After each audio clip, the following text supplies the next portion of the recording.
Welcome to the Tabs and Tash Podcast. I'm your host, Abdul, with my co-host, Tashi here.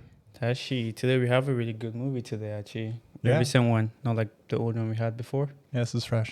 But before we actually even go into that, I want to say a huge shout. I want to give a huge shout out to everyone who has been supporting us. I'm sure Tashi can testify to it. We're getting a lot of encouraging messages from our friends and people. And I just want to say thank you to all of you. You know, it actually gives us energy to do better in what we're like, to perform better. And I hope this leads to great things, you know. You want to add anything to that, Tashi? Yeah. Thanks everyone for the kind words. Yeah, we'll do our best. Yeah. All right, let's get into it. Okay. Well, Tashi, you want to give us a little synopsis on the movie before we get into it? It's, by the way, it's Green Knight. The Green Knight, starring Dave Patel. Yeah. The guy who did Slumdog Millionaire, if you can remember him. Yeah. So, yeah, go ahead, Tashi. So this is my synopsis on the movie. Yep, summary, if people don't know what that word means. So for this one, the Green Knight's kind of, I consider it like a misty medieval deconstruction of the classic Knight's Tale. So not like the old ones where it's like a knight goes on a journey with his sword, courageous, tasked by a king to do a deed. In this film, it's a bit different. It starts out with Dev Patel as Sir Gawain, and he's kind of just a down and out kind of guy. No real like history, no stories, no legends for himself. The war has kind of happened and it's gone past. They're celebrating it, and he spent most of it just chilling in brothels with his lady Essel, played by Alicia Vikander. She's great. Yeah, she's good. But yeah, so now during the celebration with the king, an opportunity comes where he kind of bullishly takes charge and accepts an oath and enters a game that he might not have known the full prospects of what was going to happen. Yeah. So yeah, this is his tale, and it's going to begin from there. Yeah. So I think I would start off right from the Christmas dinner that we're having, right? I think that's a good start off point. So they get the Green Knight coming in, actually asking them to play a game. Yeah. And Gawain decides to participate in it because none of King Arthur's knights decides to join.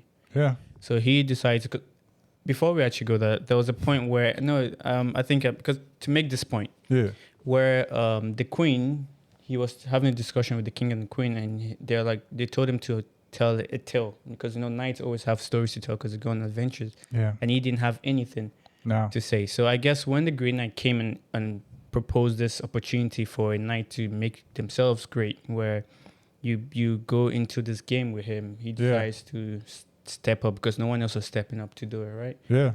And then the game is pretty much, the idea of the game is that you strike the Green Knight, and in a year and a day, he comes. You have to come to his green chapel. Yeah. And then he returns a strike on you. Yeah. Right. So Gawain decides to do this, and when he cuts off the Green Knight's head, the Green Knight laughs and he's like, "Hey, just make sure after a year, take my axe. Make sure after a year, make sure you come over and do this." But I don't know if you noticed this, Tashi. There was a point where when he cuts off the head, right? Yeah. The Green Knight picks up the head, but the horse is no longer there. True. Yeah. The scene doesn't have and I was like, the horse was always there, but why all of a sudden it's not there when he picks up? Maybe it was to just give you and just have a better perspective to see the head, and so you don't get distracted by the horse. But I found that a bit weird. So I don't know. You want to add anything to that scene? Yeah, for sure. So yeah, that intro scene kind of is also introduced earlier when Gawain's trying to get there, and he's following Alicia Vikander's character, and he's kind of like saying he's not ready. And even when he talks about when he tries to take the opportunity, he doesn't even have his own sword. Yeah. So he has to get the sword from the king. From the king, King Arthur. Yeah, so it's kind of like a guy that's not prepared at all for anything. And he even gets asked by the king, like, do you understand the terms of what's going to happen? Yeah. And he kind of just goes, yeah, I'll do it. I don't think it clicked to him what he was actually putting himself in. Yeah, I think he thought like, once I cut off his head, like I did it. Famous. And then the Green Knight picks it up and walks away just like cackling. Yeah. So that's definitely where the story kind of starts. And He goes on his adventure, right? yeah. I think something the movie doesn't do well because it's in the beginning of the scene where the witches, right? Morgan, Yeah. who is Ken Archer's stepsister, Mhm. is in the movie, and in the movie, I mean, Gawain is not her in the poem, right? Gawain is not actually her daughter. No, how do you say that? His nephew? No, it's his nephew, but Yeah. like they're saying Morgan is his mom. Yeah. But in real, like in the fictional natural- notes, it's not yeah. actually Oh, true. his mom. Oh, dang. Okay. Or her mom. Yeah, but so anyways, there are these three witches who are casting some spell, right? Yeah, and I think gives you the idea that like they are calling on to the Green Knight, right? Yeah. And they don't. I mean, it gives you the idea, but they don't explain much about what the witches are doing. I think that's Yeah. something the movie doesn't do a lot. It's just it feels like it dropped a lot of scenes, and you're just supposed to kind of get the idea of it. Do you Yeah. feel the same way? Yeah, I felt especially in like it's very vague at the start. Yeah. But I think it's like kind of You just think- another mystery to kind of play up the Green Knight's character. Okay. Um, I think maybe I'm going ahead of myself because Yeah. at the end of the movie, maybe you might get a better idea of it. But at that point, I was like, dude, like, can you explain what's happening? You know? yeah, But anyway, yeah. So he goes on this adventure. yeah, He has a year of being famous. yeah. I don't think he was ever knighted though. At that point, everyone was calling him a sir, a knight, but he wasn't Yeah. a knight at that point. No, I don't think he was either. He was just the legend kind of grew. Grew and it's like, oh, this guy killed a monster, pretty much. I Yeah. call it the Green Knight monster, which is Yeah, yeah, and yeah. that gave him fame. Yeah, but it was funny because like even after he did it, there's still like rumors that his mom's like a witch and stuff like that, and he got like into brawls and everything. So it's like, yeah, his character kind of is dealing with fame, even though he's not really. It's like a false fame. And then there's always just this looming kind of energy where he's actually got to go and do stuff. Yeah. And right now he's just drinking and not really getting Fun. prepared. Yeah.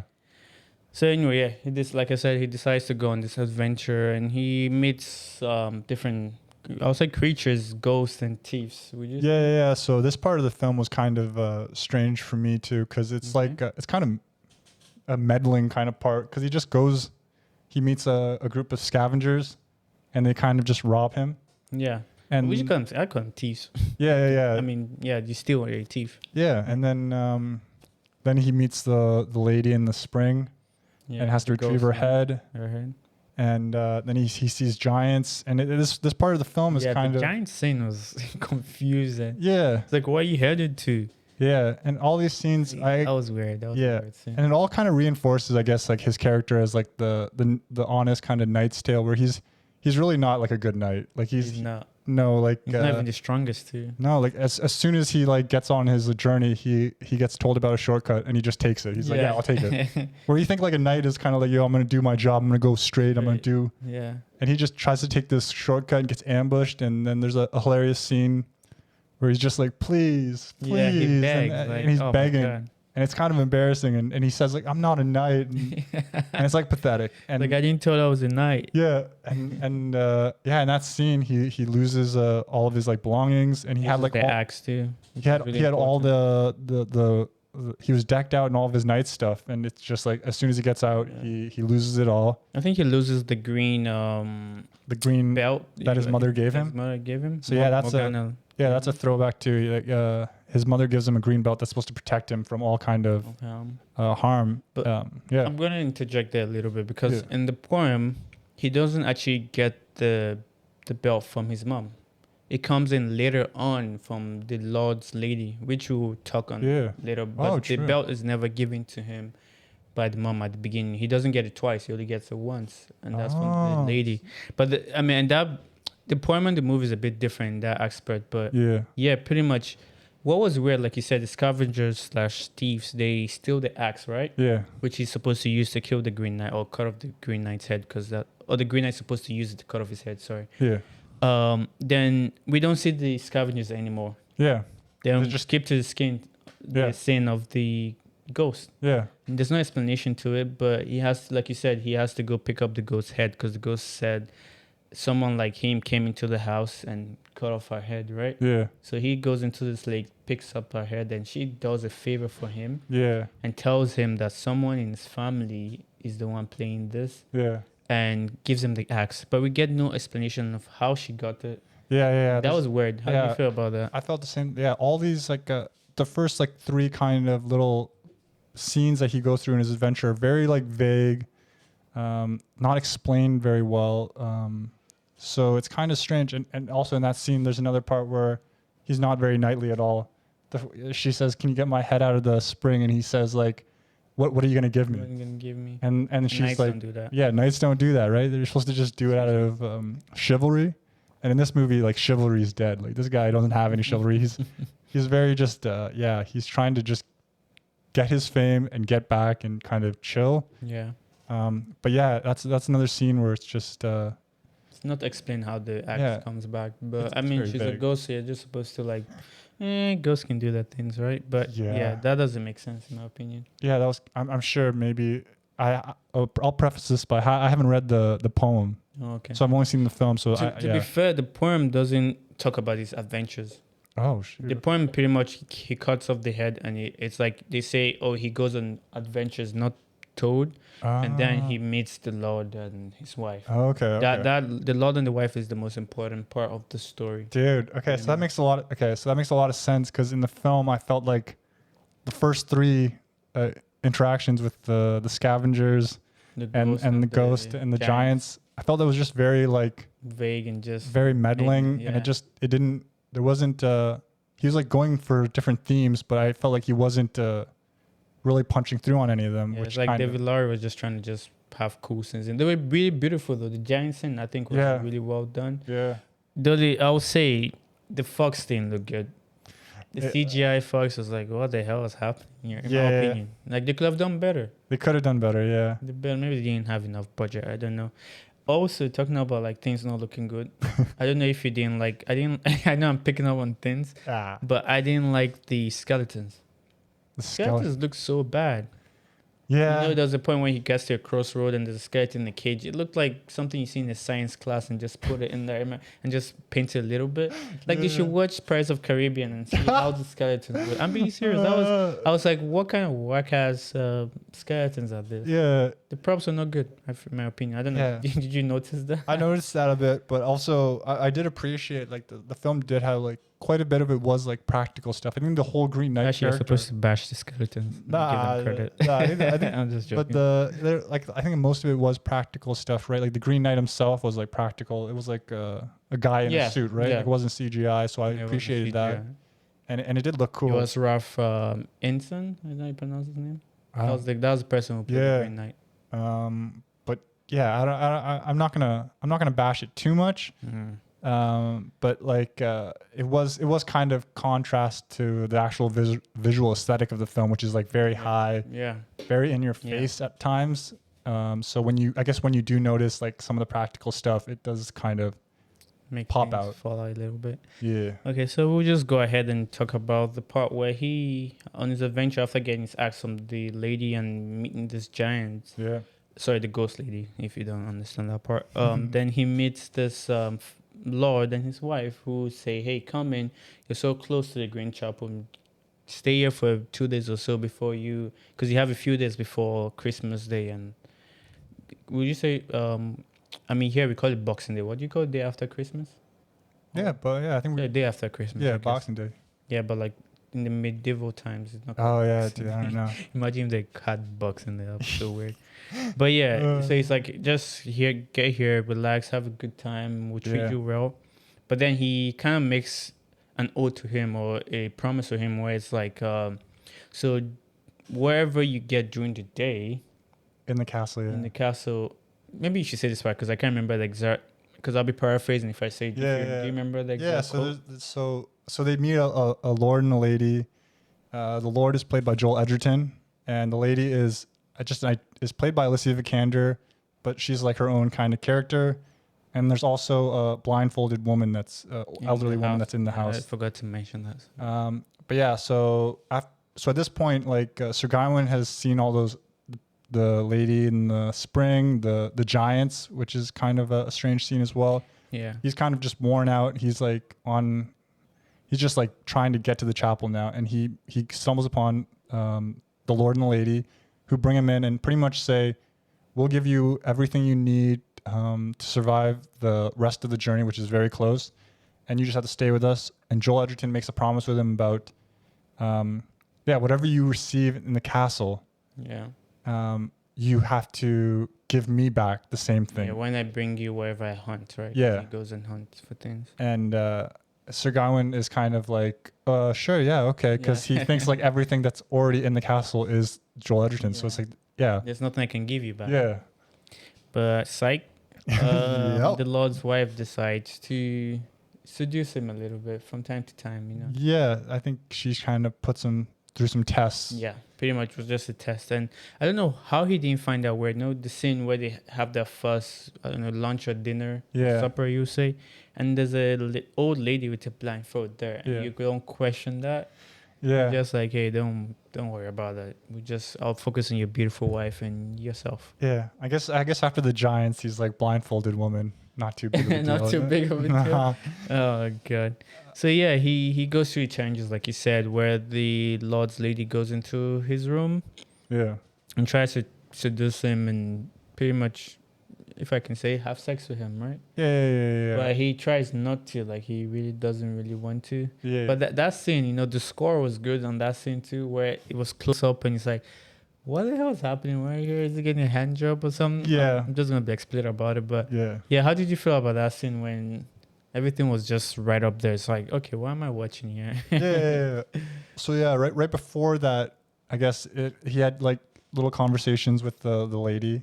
They met in the library, and she gave him a book. A book, yeah, she gave him a book. And I mean, I think. Sorry for interrupting you, but I think the reason why I'm not talking about that because that was not really. Gee, was that significant? You feel? The book. You see, this is the gift. Yeah, you see, this is where I felt like this whole part of the film could have been expanded and been done much deeper. Okay. Instead of the earlier stuff. But like, yeah, I think the book scene, like, it could have been more significant. Much better, yeah. And the painting scene where she paints him upside down, that could have been more significant. Really nice. But everything's kept very vague. Yeah. Until this point where this is like the most like least vague part, when he kind of has the scene with. Because that was straightforward. She's like, hey, why didn't you come up to my room last night? Yeah. I can't do that. Like, I thought about it. I wanted to, but I did not want to. Yeah. And I think she took the, oh my God, I'm forgetting this a little bit. She brings out the green belt. Yeah, right? She made her own version of it, she says. Which we can't confirm if it's, you know. So in the poem, that's the first time he actually gets it. That was the gift he gives her, gives him, I should say. So maybe I'll just say the poem version of it. Yeah. So he gets the belt or satchel from this lady. Yeah. And what happens is that he decides to go after the whole sex scene thing because he felt uncomfortable, right? Exactly in the movie too. He's like, I can't deal with this. He meets the Lord and he's like, why are you rushing to? He's like, I'm going, I know I have some days, but I have to leave. Yeah. Then he's like, hey, I have this fox for you. So in the poem, it's just a regular fox. It's not a talking fox like how we see. So he's like, okay, give me the fox. And it's like, okay, so what do you have for me? Yeah. Then he gives him a kiss, right? Yeah. But actually in the poem, he gives him the kiss 3 times. So when he brings the deer, he brings a boar and the fox. He actually kisses the Lord 3 times in those times. That was his way to pay back. But the trick with the reason why the poem is important is that he didn't tell the Lord about the green satchel. Yeah. So in the movie, they make it seem like this green satchel is for him because it was what his mom gave him and all. But in the poem, that was the first time he was getting it, and the Lord told him, anything you get, you have to give me something back. But he didn't tell them that. So at that point, he was being dishonest. Yeah. So yeah, then we can continue. Sorry, I just had to interject that a little bit. So then he goes on, sleeps in the forest for a little bit. Yeah. Then he gets to the point where the fox is telling him, hey, don't go there, right? Yeah, because he found the stream to finally get to like right to the chapel. The Green Chapel, yeah. And this is kind of his last step. He's kind of he's on the doorstep of seeing the Green Knight, Yeah. and then the fox speaks for the first time, and I think he speaks in like the mother's voice. Yeah. So it's kind of a strange thing. Yeah, it's strange. Yeah, I'm not really sure what the fox means because there's so many different meanings for a fox, right? Like the sly kind of character, the Yeah, that shapeshifter is character, true. and the Yeah. like That's in actually different good. in different versions, right? Yeah. But in this one, it's kind of like, yeah, this whole movie is like everything's very vague. So this could have been his mother trying to protect him. It's Or- really vague because so if we go all the way Yeah. back, right? Because the mother said you'll come back safely. Yeah, So if it's his mother, why is his mother still trying to stop him from going? that's another thing. Yeah, or it could be that the fox is like his spirit animal. It's like a Probably. reflection of him, like his cowardice. Coward. Oh, that's He's like, I'm that's right actually here a at the good point, doorstep. actually. Yeah. And I'm really like you're like in his heart of hearts, he's really like scared shitless, Yeah. and he No. wants to go home. But like this kind of greatness that he's like striving for and Mhm. wants, and he just kind of shoos it away. Yeah. Kind of like it's kind of like if you're like have like a bad thought in your own head, and you kind of just like replace it with something else, Yeah. but like that's in the back of your head. So yeah, that's another very kind of You think because he's kind of like a coward, but do you think he became courageous because he could have listened to what the fox said and left? But do you think he became courageous because he finally had the green belt or green satchel? Because now he felt like, okay, I'm indestructible because it protects his immunity, right? No human creature can actually put harm in you yeah. if they try. I think having the green belt and accepting it and not giving it back to the Lord was like another just like very embarrassing knight thing. Like it's just like kind of cowardly to even keep that kind of thing. It's like you're not really facing any of these obstacles if you have that with you.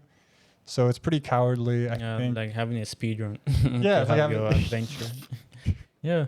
Yeah. So I think that's a big thing about the satchel. I think it's just and then there's also a lot of the green motifs throughout the film. Even when he talks to the Lord and the lady, if we're going back a little bit, about the Green Knight itself and how he's like it's a thing of not of this earth. Yeah. But then the lady pretty much explains like, green is the earth. Yeah. Green is like what's gonna be here after everything is gone, after we're gone. So this movie also has some like kind of environmental themes. Yeah. If you really kind of dig into it, like it's even at the very beginning, like what blow you give me, I have to take back. Yeah. I'll give you. So it's like kind of you can dig into it Yeah. environmentally. Like what we take from the earth's gonna take back climate change stuff. Fossil Volcano, all this all that kind of stuff. Earthquakes, like you're digging deep in it, you're going to destroy the core, like have some impact on the core, so Yeah. you feel the effect after. So this film's like it's crazy. There's so many themes, but like so much of it is so vague throughout all the way until after this part, pretty much about the characters' ambitions and such. But yeah, you want to lead on to what happens After? So yeah, he meets the Green Knight, but it's not yet the day, right? Because he left the house quite early. So he sleeps there for like 2 days, I think. Yeah, I think like he's like just one sitting day? in front of the Green Knight. Yeah, sitting in front, like he's preparing. Like, again, I think he has courage because he has the green belt on him. So he's ready for his calling, for the game to be ended, I guess. Yeah. So just to direct to the poem, Yeah. what actually happens at that point, and we'll go back to the film, what happens is that, yes, the Green Knight gets his axe, and he tries to cut off his head, cut off Sir Gawain's head, but Gawain flinches, right? Yeah. And this is the poem, sorry. So then he does it the second time, but Gawain doesn't flinch, sorry. Okay. Then he asks him, why are you doing that? It's like, I'm just making sure. Then he's like, just go ahead and do it. Then he does it the third time. But because he has a green belt, it doesn't really hurt him, just get a scar. Yeah. And then the Green Knight reveals to him, it's like, hey, I'm the Lord from that castle you just went. And this whole game is being done by your mom to test your courage and your honesty. But you were not honest to me. When you met me the last time, you gave me a kiss, but you didn't tell me about the belt. Because I gave you a fox, so you're supposed to give me like 2 more kisses, I believe. So that was just the idea. He then reveals to him that even the blind lady in the house was Morgan Le Feu. Do you know any mythology about that? Like I am really into mythology, so I know that. No, I She was like, I'm not so into King mythology. Arthur has Merlin, he's a magician, right? But then King Arthur had Morgan too, who was his stepsister, but she was more of like nowadays you call voodoo stuff. But and Morgan had two other sisters, and that's why you saw those two other witches at the beginning. Oh, But wow. Morgan is pretty popular. She's Celtic, as I say, Celtic mythology. But yeah, that's a little thing on that. So yeah, in the poem, it reveals that it's Morgan that was just testing this guy and playing a game with him, and he's like, you came and you actually tried, so I'm gonna let you go back. And he goes back and he tells the people the truth that hey, this is what happens. And then the what they call that table again? The round table. The round table. They were like, okay, you are honest at this point, so we're all gonna wear a green belt to honor you and to represent honesty. But yeah, that was the point. But anyway, in the movie, Yeah. sorry for directing a little bit. In the No. movie, he goes in and then pretty much talks to the Green Knight. The Green Knight tries to cut off his head, then he flinches. Then the second time, he has this I won't say flashback, but a future foreseeing that what's going to happen, right? Where he goes back home. Yeah, he runs away. He doesn't get He doesn't get his head cut off. doesn't get his head cut off, but people accept him. The King Arthur is dying. He makes him a knight, gives him a king. He becomes famous. He has a kid from his lover. Yeah, Lady Essel, but then he kind of Takes the kid away and Yeah. so he's pretty much an asshole at this point. yeah. He goes to war. His kid dies in there. Yeah. He comes back. I think he's not being loved by anyone anymore because they know he No. never fulfilled his destiny or the game. He never played the game to the end. Yeah. So he comes back and pretty much eventually, in his foreshadowing, the Green Knight comes and his head is cut off. Remember? Yeah. Like I think they're invading the castle or something. Yeah, there's a siege on the castle. Siege on the castle, sorry. Yeah, they've lost control and And we just see him and his mom is there. Morgan is there. yeah. And he does get a daughter from he marries a new wife. Yeah, he marries like a noble woman. Like Noble so woman or probably just something. for like So to be fair, he grows old a little bit, not really old, but a little bit old. So he kind of has like a good life, kind of. Maybe he's never happy within, but he actually gets a good life. And then pretty much his head is cut off, like clean. yeah. We don't know how, but you just see his head on the floor, right? I Yeah. don't know, you want to add more on that, And then yeah, it's pretty much or maybe illiterate more. yeah, he kind of he lives a life of just bad. He does like the choices that would make him more famous, more great, and he does the complete opposite of goodness. He doesn't do any of he leaves Lady Essel. He marries a noblewoman just to kind of further his kingdom, I guess.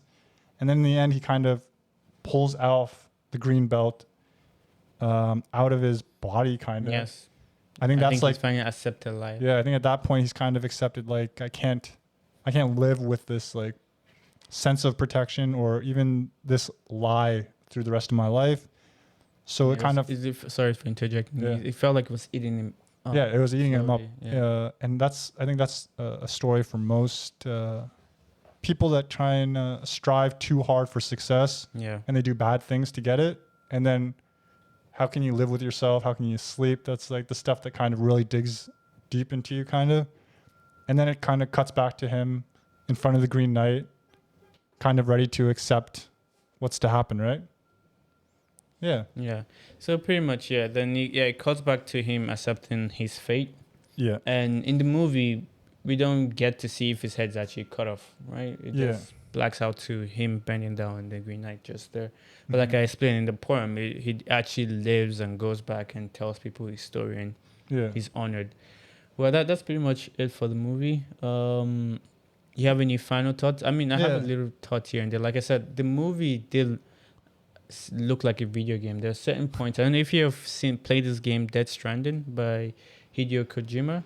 Have you played that game? I haven't played that game, but I know what it is. It's like pretty much a journey game. Pretty much like the movie. Yeah. Guy who's going on a journey Yeah. to deliver things. Yeah. But in this sense, the Garwin is just going to meet his destiny because he's playing the game. And there are certain scenes where you watch and you're like, man, that reminds me of, at least me personally, reminds me of the game. I don't know if anyone else feels that way. But yeah. Yeah, I think that's how I felt about the movie. It's just a guy going on a journey, in my opinion. Visually, the film is very reminiscent of stuff It's kind of similar visually to like the Revenant by Yeah. Alejandro Inarritu, like the sky shots, the treetops and stuff like that. The vibe is kind of reminiscent of like Dead Man by Jim Jarmusch, which is just I've seen that one. yeah, it's another film that's kind of just follows a guy going through the wilderness. Yeah. But yeah, in my opinion, at the end of the film, the Green Knight kind of comes down to him face level, and then he kind of like brushes his neck with his like hand, right? So I feel like he lives. Oh, I think he that's lives. what you got from that? Yeah, because I think We earlier, never get the idea of it. but I think that's from earlier on in the. I think the original oath is like, yo, you have to take a blow from me, be it like scratch or like whatever you do. So I think after the Green Knight sees like that, an eye for an eye, right? yeah, but like also like he doesn't have to do like he doesn't have to cut off his head. He can do whatever he wants. I think. Oh. I think that was like how the promise kind of went. Like he mentioned like, yo, it could be a scratch or it could be like whatever. So if you're willing to Yeah. take the deal of like, Yeah. you don't know If how I feel at that point. If you're not worthy, I'll cut off your head. If Yeah. you are, okay. So I think that's why I when he actually comes, missed that part. yeah. So I think that's why when he comes down real close and he kind of like brushes the neck and says "off with your head," it's kind of like symbolic of like, yeah, dude, like that's it. I think you're gonna Good to go. yeah, and it's dude, but the poem having the Green Knight be the Lord Yeah. kind of makes a lot of sense because now. Also, Because like at this point, remember like the belt, the sash was like the one thing he took from him at From the house. yeah. But then at the end, he takes off the sash and kind of just throws it away. So I think he doesn't owe that to the Lord now. Kind of. Anymore. I think okay, things take are- back your stuff. Yeah. I think And he things- never tells the Green Knight that he has a special thing. He's just like, hey, wait, let me Yeah. take this off. Okay. Yeah, and I think that's like the biggest. That's what the green sash kind of symbolized, really, like the cowardice and stuff. And he kind of like throwing that away, and he's like ready to meet his fate. Yeah. So he's actually being honest with himself, kind of. But yeah, I think, but that dude, I didn't even know that because I think there's a scene in the castle when he first meets the Lord and the lady, when someone mentions like, yeah, the Green Knight is someone you know. Yeah. So maybe that's a call out to the poem, kind of Yeah. being like, yo, it could be Joel Probably, yeah. Edgerton's character. Like trying to tell, hey, your mom has been doing this since. Yeah. You know. And then I think that's so I think he lives. No, yeah. I mean, he lives in the poem, so I'll just agree with you that he lives. Alright, but yeah. just final thoughts. I think we're going almost 30 minutes now in there. Okay. I hope you're enjoying what we're talking about. Yeah. Deep analysis into this. Yeah. But all in all, it's a slow movie. Yeah. I liked it. I won't lie to you. The imagery, the scenes were really good. The score was amazing too. Yeah. So pretty much, yeah, I liked it. And after reading the poem, because I didn't know about the poem till I watched the movie and when I was researching for this show, Yeah. and I think they did well. I mean, some of the reviews on online wasn't good. People tell it was just too vague, like it wasn't explained enough, and you know, there are always critics for things. Yeah. Something go off, it's Yeah. like it's on your shirt. Yeah, we're good. But yeah, pretty much, it's a good movie. I would definitely recommend to see it. I won't say rush to go see it. You can wait till it gets online. I don't think you're missing much if you don't see this movie. But how do you feel about that? Yeah. First impressions were kind of rough for me too. I felt it was like paced very strange. That like first part after he leaves kind of is like a middling kind of part. Like, and I think a lot of the themes that the director was trying to go for are like portrayed kind of vaguely. They don't return to those themes very well. But overall, like once you watch it and you kind of dig into it, you can kind of appreciate a lot of things about the film. But yeah, even the visuals were kind of like too out front for me. Like in the film, I felt like they were like too noticeable, that they didn't support the feelings of the character.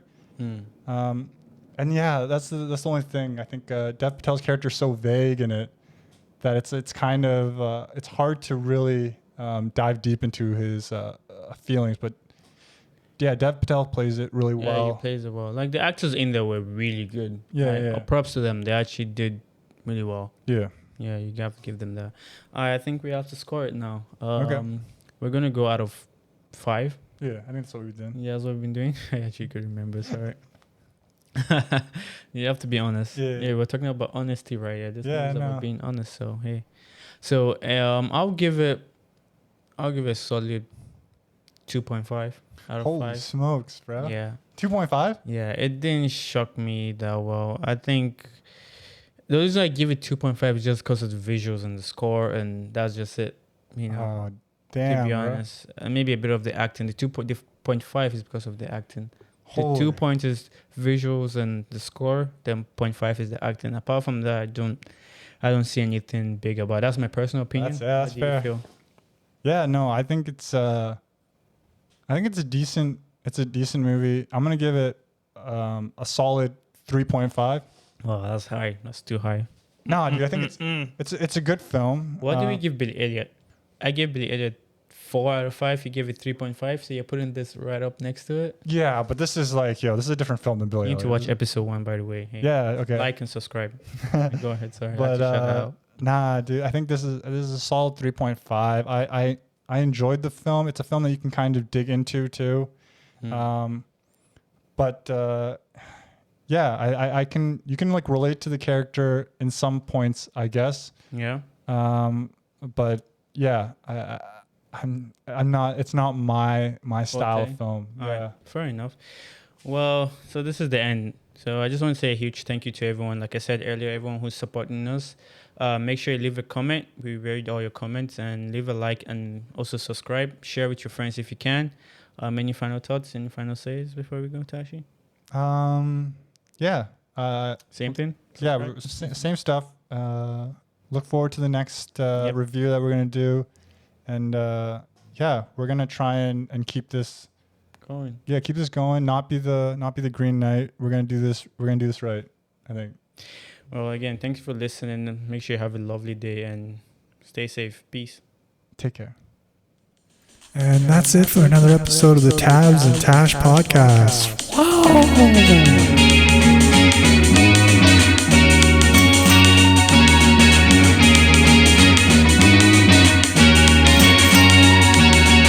The Tabs and Tash